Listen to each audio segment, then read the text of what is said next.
Good day, everyone. Hope you're all doing well today.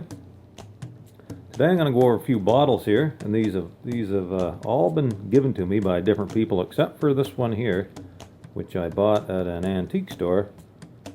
So I'll just give a little description of them and won't go into too much detail. Let's start with this one here. It's a nice little manganese glass bottle. A little bit of embossing on the face of it there.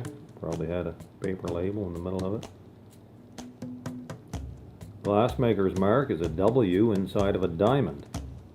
And that was the mark for Whitney Glass Works. And they were around from 1890 to 1914. So that's a nice little bottle, even though there's no embossing on it. Not sure what would have been in it. It is blown in a mold. So that's good to know. Next we have this one here, which is a Paterson's Camp and Coffee Chicory Glasgow Scotland bottle. It's blown. There is some markings on the bottom, but I can't make them out. And from what I can find out online, it's from the 1880s. And it was a coffee flavored syrup.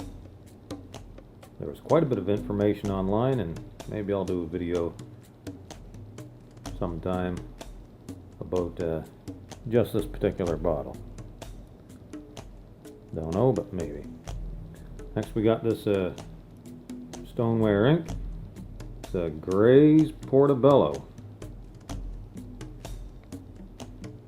And there's the price tag. Paid $10 for it. Nice glaze on it.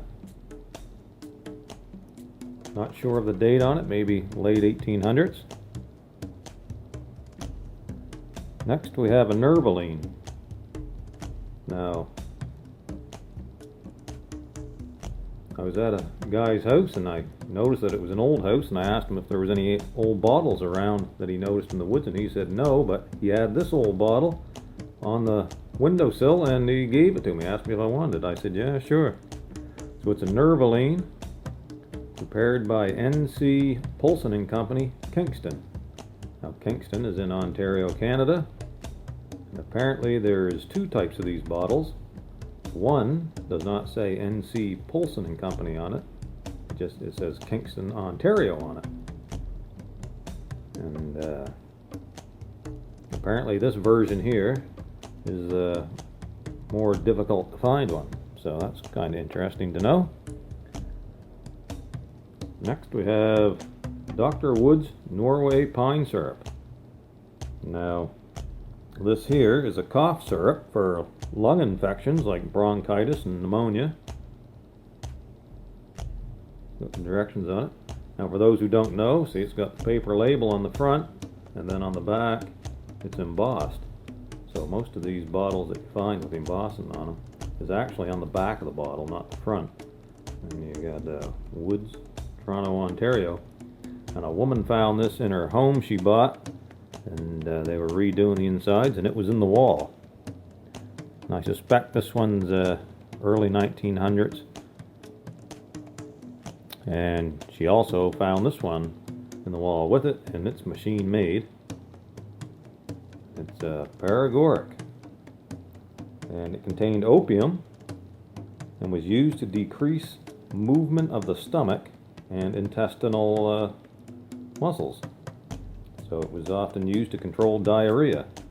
I suspect this is from the early 1900s. This one's machine made, and this one is blown. They were both found together, so that's going to put them right in that transition area between blown bottles and machine-made bottles. And then lastly we got the Dri Foot waterproofing cone top bottle here, or can rather. I don't know much of anything on that. I'm not sure of the date on it, but a fella gave me that, and as well he had found that inside of a house wall.